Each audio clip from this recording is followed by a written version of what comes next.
In the previous video, we completed 6 increased stitches. Now let's take a break from making stitches to talk about patterns. A crochet pattern is basically a written list of instructions that tells you which stitch to put in which hole. You can download the specific pattern for your purchase kit from our website. For the sake of this practice tutorial series, we'll use the example pattern on the screen. For a beginner, this might look intimidating because of all the abbreviations. But I promise, it's not as scary as it looks. First, let's clear up the abbreviations. Most stitches are abbreviated to make the pattern more readable.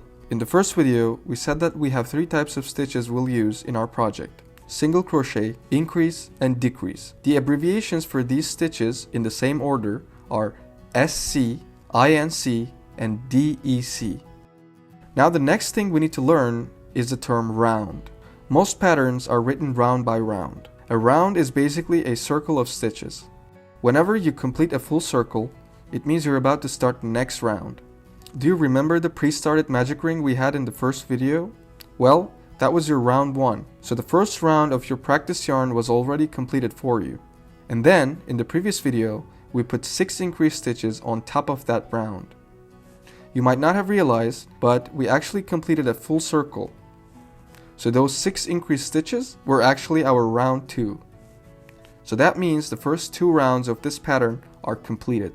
Now let's take a closer look at the rounds, starting with round 2. The stitch combination inside the brackets is usually referred to as the sequence.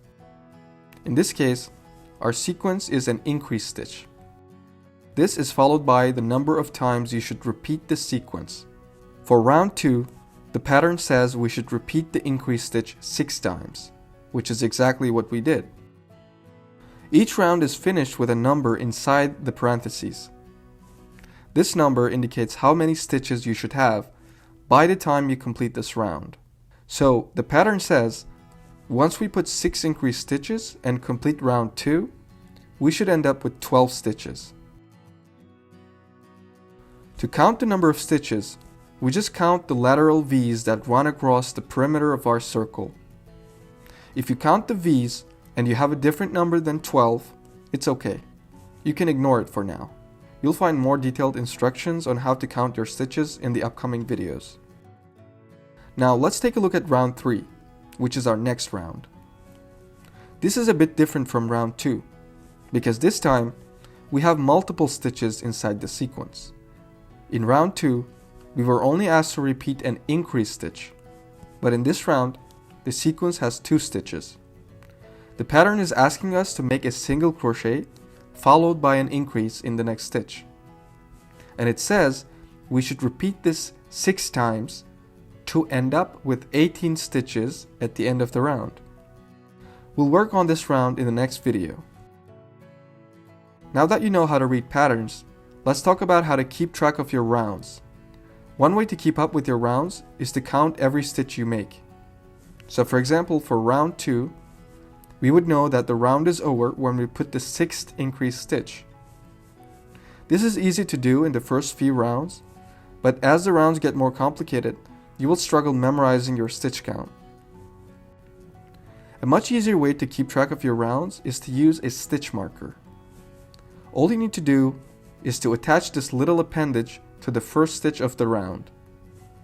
Right now, I know that we just completed round 2 because I was counting my stitches. So the next horizontal V on the circle is the beginning of round 3. I will go ahead and attach my marker on that stitch. You need to insert it under both legs of the V shape, just like this.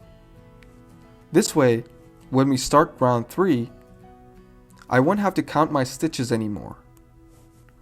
I can just repeat the given sequence until I reach the stitch marker, which means I completed a full circle and the round is over. Also, when you take out your hook to have a break, don't forget to attach a stitch marker to your slip knot to secure it.